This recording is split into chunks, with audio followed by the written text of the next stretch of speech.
আসসালামু আলাইকুম। এই মুহূর্তে আমি আছি শারফিন বাজার। সো এখানে আছে এক মোটরসাইকেল চালক।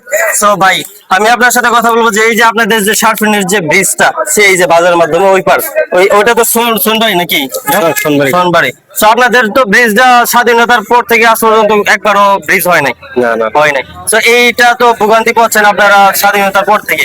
তো আজ পর্যন্ত কোন জনপ্রতিনিধি বা কেউ ব্রিজ দেওয়ার কোন প্রতিশ্রুতি দিচ্ছে কিনা আপনাদেরকে?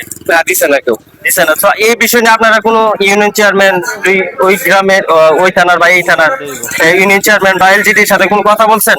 না। কথা বলছেন না। তো এই সমস্যা আপনারা কতদিন ভুগতেছেন? এটা তো সংগ্রামের পর থেকে। সংগ্রামের পর থেকে। আর এই যে যখন বাঁশের একটা ব্রিজ হয়, হ্যাঁ, তো আপনাদের মোটরসাইকেল নিয়ে যাইতে রাস্তায় কত টাকা দেওয়া লাগে? 60 টাকা দেওয়া লাগে। 60 টাকা দেওয়া লাগে, মানে যতবার যাবেন ততবারই দেওয়া লাগে? যতবার দেওয়া লাগে মানে এরা অত টাকা কি তার 14-15 লাখ টাকা খরচ করে ব্রিজ করে। হ্যাঁ। করার কারণে আমরা 60 টাকা দেওয়া লাগে।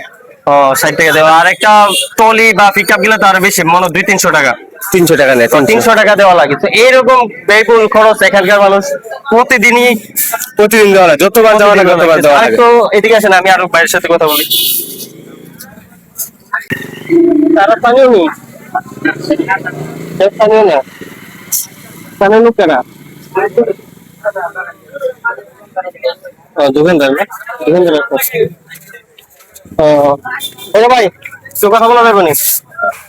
তো এই মুহূর্তে এখন কথা বলবো শাফিন বাজারের এক দোকানদার ভাইয়ের সাথে। তো বিষয়টা হচ্ছে ভাই, আপনাদের যে এখানে যে ব্রিজ নাই, ঠিক আছে, আপনার বাড়ি কি এই পার না ওই পার?